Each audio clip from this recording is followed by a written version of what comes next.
எதிர்மறை சக்தியை போக்கக்கூடிய மிக அற்புதமான பொருள்ல மஞ்சள்.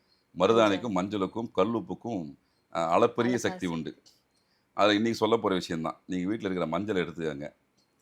காலையில எழுந்து பல் துலக்கிட்டு எல்லா காலை கடன்லாம் முடிச்சுட்டு, அமைதியா 2 நிமிஷம் உட்கார்ந்துட்டு, உங்க 2 கையிலயும் மஞ்சள போட்டு நல்லபடியா தொடச்சிக்கங்க ஃபுல்லா.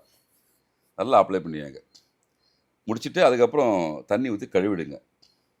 கண்டிப்பாக உங்க உள்ள இருக்கிற எதிர்மறை சக்திகள் மெல்ல மெல்ல விலக ஆரம்பிக்கும். இத ஒரு முறை 2 கையில செய்யுங்க. அதுக்கப்புறம் வலது கையில மட்டும் செஞ்சா போதும்.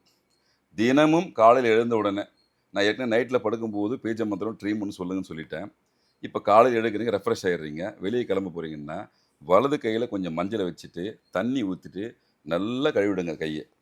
அருமையா எல்லா தண்ணியும் கீழ போன முன்னாடி அழகா ஆற விட்டுட்டு, அமைதியா உங்க வேலைய பார்த்துட்டு போயின்னே இருக்கலாம். என்ன நடக்கும் இதனால அப்டின்னா, எதிர்மறை சக்திகளுடைய தாக்கங்கள் வலுவிழந்துரும். கிரக ரீதியான ஏதாவது பிரச்சனை இருந்தாலும், நீங்க வெளிய போற நெறைய பேர் மக்கள் வெளிய போய் தான் எல்லா வேலை செய்றாங்க. எல்லா விஷயத்தையும் பண்றாங்கன்னு வச்சுக்கங்களேன்.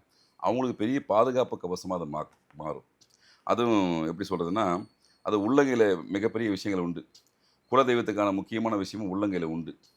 தினமும், அனுதினமும் யார் இந்த மஞ்சள் பரிகாரத்த தொடர்ச்சியா அத செய்றாங்களோ, எதிர்மறை சக்திகள் அவங்க கிட்ட மேக்ஸிமம் கிட்ட வரதுக்கான வாய்ப்புகள் குறைஞ்சிரும்.